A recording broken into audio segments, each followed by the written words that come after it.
Get your boy didn't know about back with another video. Say man, hey, I kind of like the Chicago Bulls young core, bro. Um, I don't think it's time for the Bulls fans to panic, man. Please make sure you like, comment, subscribe on the video, man. It helps out a lot. But I watched the Chicago Bulls last two games, and I kind of been familiar with the Chicago Bulls because I'm a Zach LaVine fan. Let's not get it twisted. I'm a Zach LaVine fan.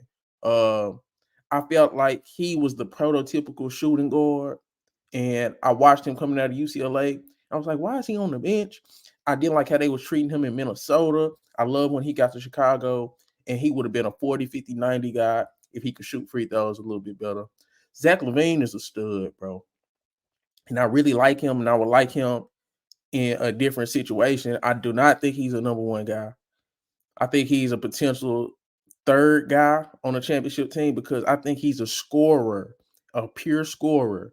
But the thing about Zach LaVine, why I like him so much, is because he can score on or off the ball. But he's not the greatest playmaker. He's not the greatest defender or rebounder.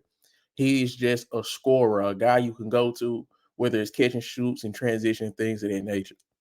So when him and DeMar DeRozan and Vucevic linked up with Lonzo Ball and Caruso, I felt like it could work just because you had defensive guards, you had two scorers, and then you had a low post threat.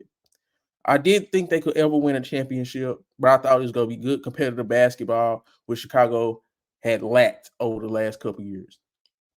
Now, it's clear that it won't work, and I do think it's time to clear house. I'm not the biggest Billy Donovan fan, and I think DeMar is a guy that you can't build around no more at this point in his career. And Vucevic is still good and he's still serviceable, but it's time to make moves.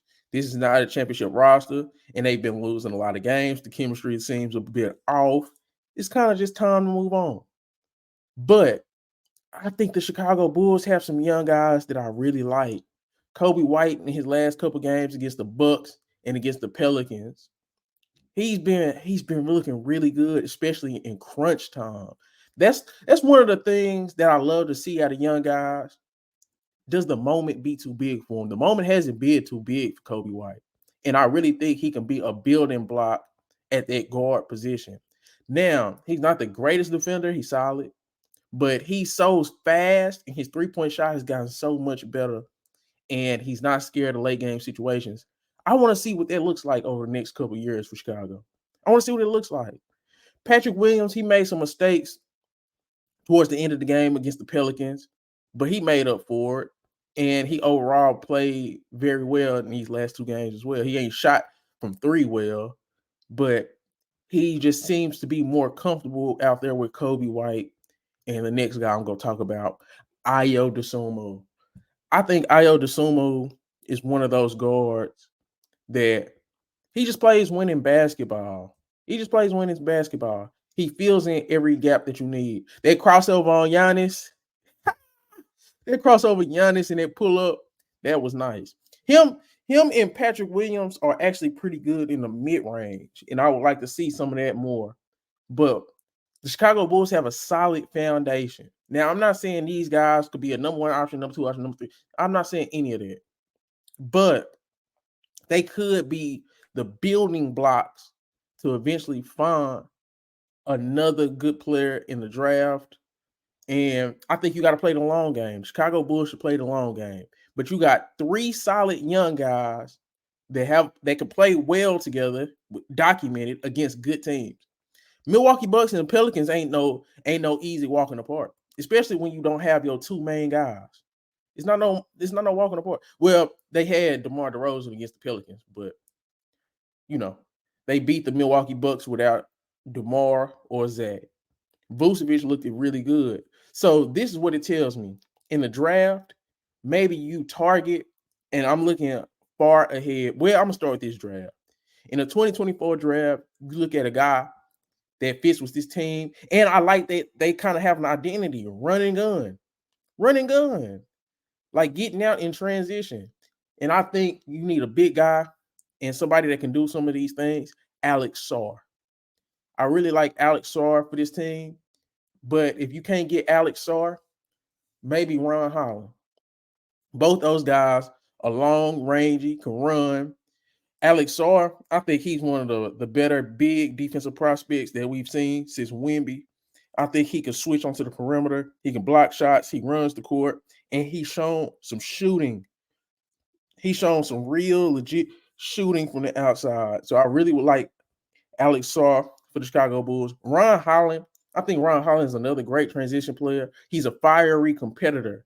He can guard, and depending on what's going on with Patrick Williams, because I think out of the three of Kobe White, Ayo Dosunmu, and Patrick Williams is kind of more up and down. He's not as confident. He's not as, I don't know. But Patrick Williams, just in case, you can get you a Ron Holland, and whatever happens with Patrick Williams, you can slot Ron Holland in there. I think he's an energy guy, great defensively, and he's got budding offensive capabilities, man. And this is what I will say about this young core. This is not just the greatest young core, but you look at the Orlando Magic. You had Cole Anthony and you had Jalen Suggs first. Then you got Franz Wagner and Paolo Banchero. So I feel like it's okay to get your young role players first and then eventually look to draft your stars, because sometimes you just gotta work with what you have and see what comes available later on.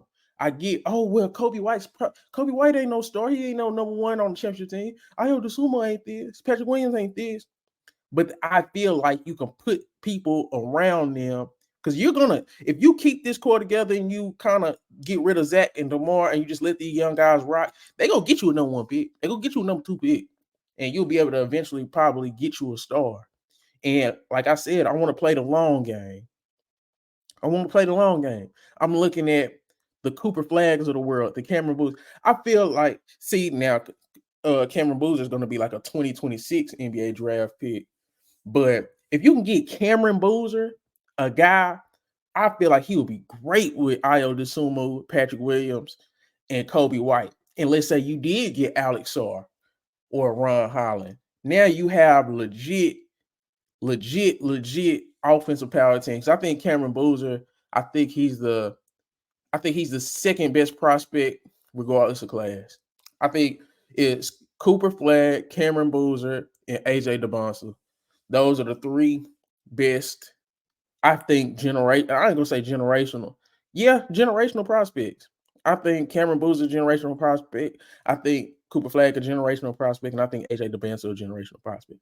AJ DeBonsa and Cameron Boozer are going to be in that 2026 NBA draft. Cooper Flag will be in the 2025 NBA draft.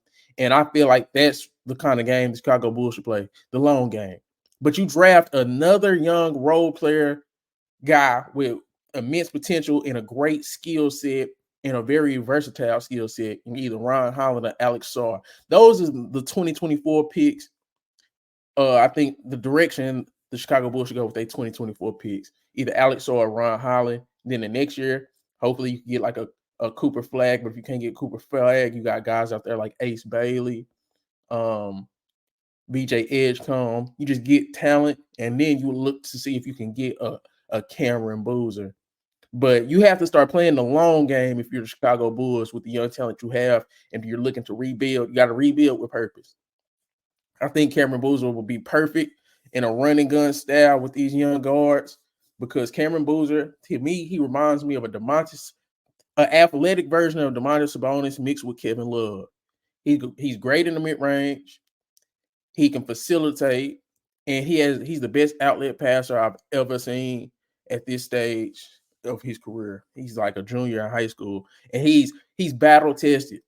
Cameron Boozer is battle tested. He's been a high school All-American as a sophomore. So he's been one of the best 5-6 best players in the country since he was in the 10th grade and playing high-level competition. So I really would love Cameron Boozer, because he could slot him in that Vucevic position, and he's young, and he can do everything Vucevic can do. Plus, he can play some defense, run the floor.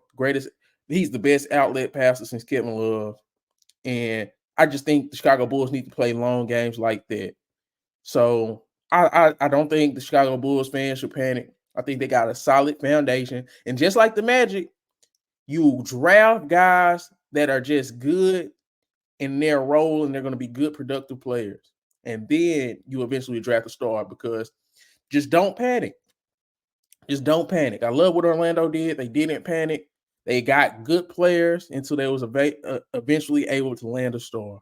And now look at that. Look at them now. They're number 3 in the East. So, yeah, or number 2. But yeah, man, this your boy D Know. Make sure you like, comment, subscribe. Let me know how y'all feel about the Chicago Bulls in a future. But I'm out.